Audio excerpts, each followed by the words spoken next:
These things you could park on the street, you could park in your driveway, you can go drive to Albertsons in them if you want.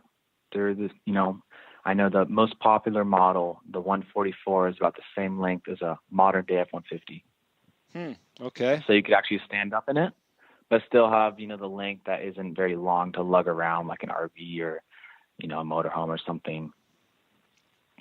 So yeah, we'll actually sell parts for people to convert them, and we also build them out for customers as well. Interesting. Now you've got a beautiful Instagram page with all types of different vans and builds, and maybe some stuff that's out there that you guys can do the same of. When you're looking at your site, and I'm seeing all these great things, I mean, what's the average cost to build out a van so that I can go exploring on it? And I think you've told me in the past that you can kind of do it in steps as well. So what does that process look like? Yeah, so, we have customers that are like, oh, what's the average cost? Or, what does it cost me to do this? And it varies all over the place. If you're looking for just a bed or you want the whole thing completely built out, do you want to walk in there and have it a mobile tech studio? There's so many different options because at the end of the day, it's a box you can customize toe to head. So, it varies, but we have conversions that start around 20,000 and they can go up to, 140,000, depending if you want full suspension on it, roof racks, lights. It could become your Baja Pre-Runner. Yeah. You can have all the same features. They sell them in 4x4, you kind of name it. But, we do that with customers too, is we'll actually do stages. So we just want to know their ultimate goal, and that allows us to run things for the future. So every 2 months or every 6 months, they might come back and be like, okay, let's move to stage 2. We're going to install, everything in the exterior, or we're going to install a kitchen, stuff like that, because they do go up there in price, and some customers can't afford to do all at once. So that's why we like to offer the stages, so they could still get their ultimate goal and, work with time. Well, I think that's great because, they've already committed more than likely to owning the van. They know they want to go on some adventures. Maybe they have a budget for an adventure, but they can't put the whole budget into the van. So maybe they just want a bed to start out with and then start adding some of the other cool stuff that you guys do. So that's a great option, and I think it really allows people to build off of that, which you don't always get the chance if you buy an RV or something else, right? Yeah, definitely. And, as people go on adventures or, trips, they're always going to see, okay, well, maybe I want to change this, or, hey, it would be nice to have a heater, which we'll throw in a heater that actually runs off their diesel tank. So you never have to worry about batteries or being out of power, whatever it is, runs straight from the diesel tank. There's so many different features and accessories and, options you can get in there if you want more storage or more power. If you want to be completely off grid, we have so many different options to choose from. Yeah, I thought I saw some solar panels on your website that you can get that probably allow you to be off the grid for a pretty large portion of the time. Yeah, definitely. And we even hook them up straight to the, your batteries straight to the car alternator. So you could actually just start the car and refresh all your batteries. If it really comes down to it, we could throw a second alternator on there to charge them up quicker. Now, I got to admit, I've seen these vans out there. I've heard some of your pricing before, and my first thought is, well, why wouldn't I just go buy an RV? But you said something that I hadn't heard before that makes an incredible amount of sense, and that is you can park these vans just like you would a vehicle. I know where I live in my association here, we can't park on the street overnight, but there's a common street out front that we can park on if we like, but we can't park our RVs out there. If I had a Sprinter van, I could leave it out there. So there's a huge benefit just on the size and what you can get away with where you can park these things.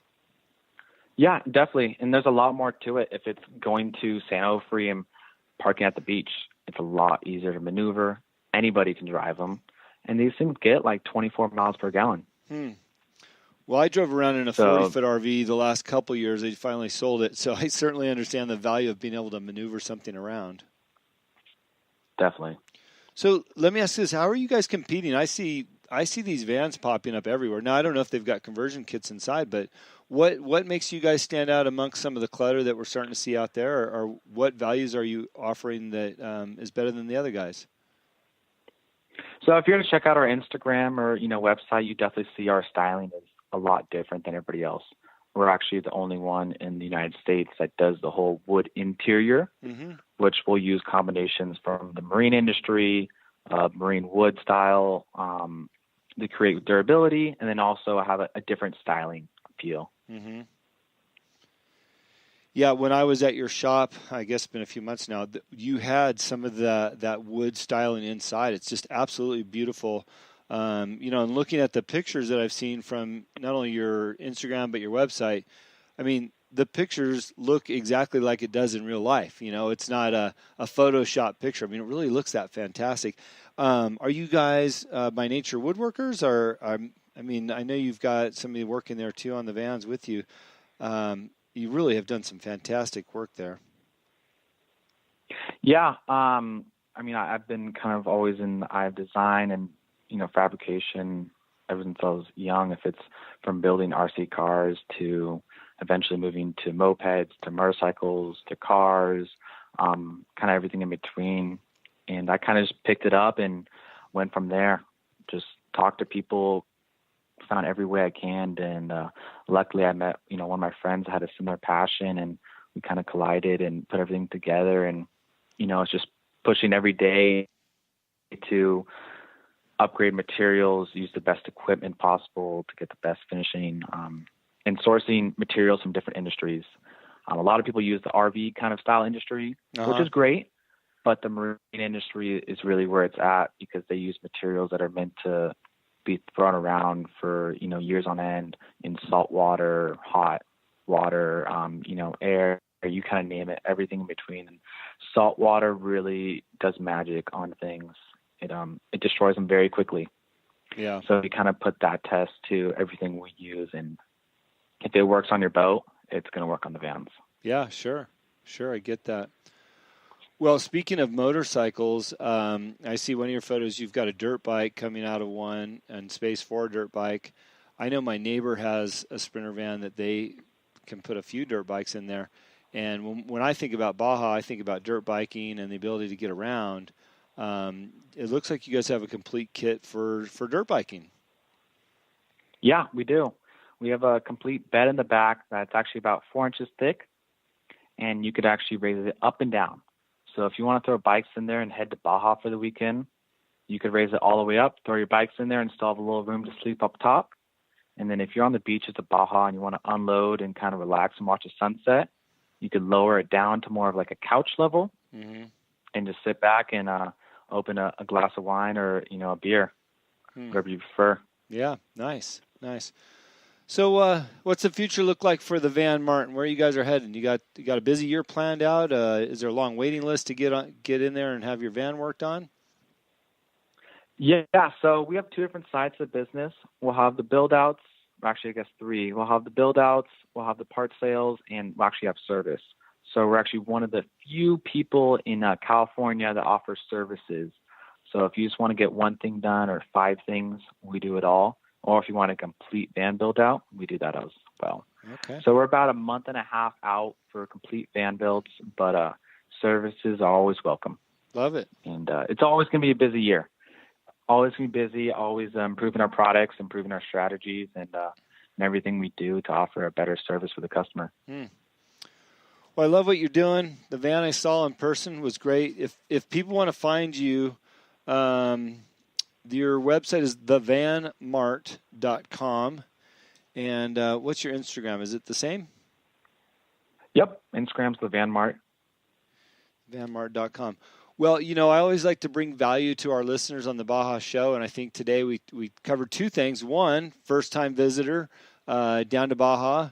Duran, how old are you right now? It's been a while since I asked you your age. I think I can do that still. I'm 18, Jeff. Yeah. So you can drink in Mexico at 18. So you slid in there. That was good. And just in time. I love that you have your own business and you're seeing some success. So thank you for sharing your age with us. I'm sorry I put you on the spot with that as well, because I want people to know, as an 18-year-old, you go down there and you're experiencing Baja for the first time at that age and already seeing things that are opening your eyes and the awe and wonderment. We won't hold it against you that you didn't take notes on the names of every place, because how can you? You're having too much fun, and besides, your mom's cruising around, taking you to all the cool spots she knows. So, hey, I really appreciate you taking the time to be on the show and sharing not only your experience but your business with us. We wish you a ton of success this year in 2019 with what you're doing. I love it because you're making something happen, working hard and showing people that it can be done. And I realize that this thing started with an idea, and now you have a nice building that you work out of and a shop. And, I hate to say it, but you're running a real business, right? Yeah, definitely. And regarding those winery names, I guess it just gives me a reason to go back to Baja, right? That's right. Yeah, and you know what? You probably find 3 or 4 new ones that you won't be familiar with either. So so I might forget the names again too. Yeah. We'll hop in your van and head south. Thanks for listening to the show as well. If you've got a Sprinter van you need it worked on, call Duran.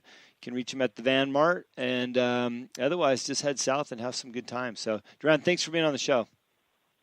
Definitely. Thank you, Jim.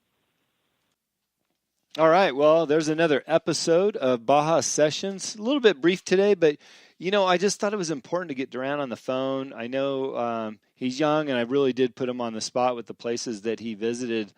But I want people to understand how easy it is to go down there, and regardless of what age you're in, there's so much wonderment and awe. From the food to the wine to the culture. You heard him mention the people and the opportunities. So listen, if you're up for an adventure, Baja is your place. Please go down and visit. If I can help you in any way or steer you in the right direction, please reach out to me on my social media handles. I'm happy to point you the right way, get your wine reservation, introduce you to a great chef or something so you could have a meal. Maybe it's some hotel ideas.